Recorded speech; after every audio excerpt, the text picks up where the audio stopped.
Tekrar üçtege hazırlık. Reklam bloku gelir. Hamı dikkat.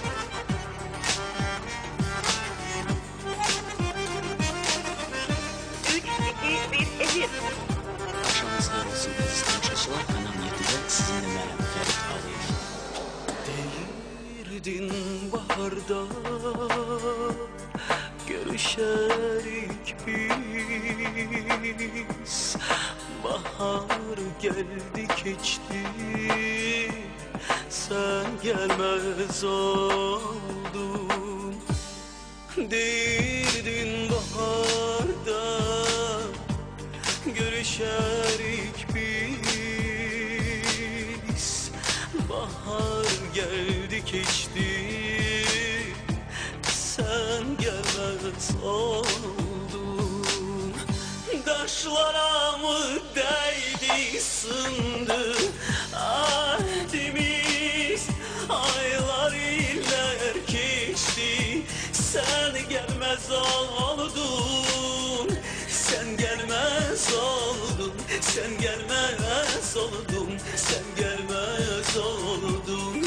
Yarın gözleyirem ben, gözleyirem ben, sen gelmez oldun. Hamı dikkat. Verin mikrofon. Hazır ol efirdesen. Kanal 7'nin bugünkü konağı Murat Dadaşov. Murat hoş geldin. Hoş geldiniz. Reklam bloku hazır.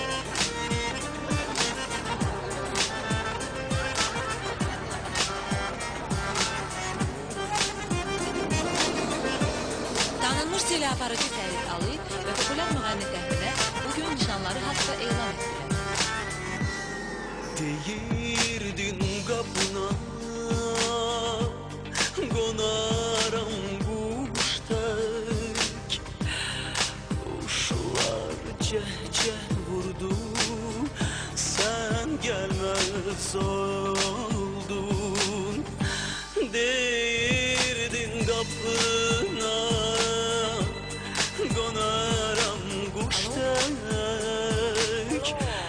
Kuşlar ceh vurdu, sen gelmez oldun. Yaşamak eşk ile vecde gerek. Kuşlar yuva kurdu, sen gelmez oldun. Sen gelmez oldun, sen gelmez oldun, sen gelmez oldun.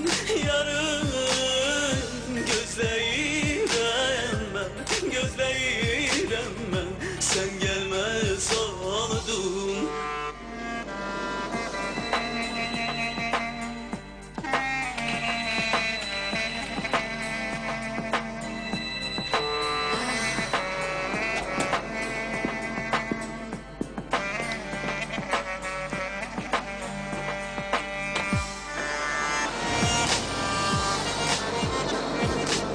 Hamı dikkat. Ferit 30 saniye alır. Verin dikkat. Muasir cəmiyyətimizdə rolu böyükdür xanımlar. Olmalıdır, çaresi yok. Takriben bir saatten sonra popüler müğenni Fərid'in bizim konağımız olacak. Daşlara mı değdi sındı ahdimiz, aylar iller Yarım saat geçti, bundan evvel sen gelmez popüler müğenni Fərid'ine oldun. Sen gelmez oldun, sen gelmez oldun, sen gelmez oldun. Zalim gözleyirem ben, gözleyirem ben, sen gelmez oldun. Sen gelmez oldun, sen gelmez Akşamınız oldun. xeyir. Mərhum müğənni Təhnənin xatirə gecəsində məşhur teleaparatçı Fərid Ağayev onun Sən Gəlməz olduğu mahnısını ifa edir. Gözleyirem ben, sen gelmez oldun. Sensiz yüreğimde arman kaldı sevgilim. Sensiz gözlerimge yaşlar doldu sevgilim. Sen gel olmasan gel oldu.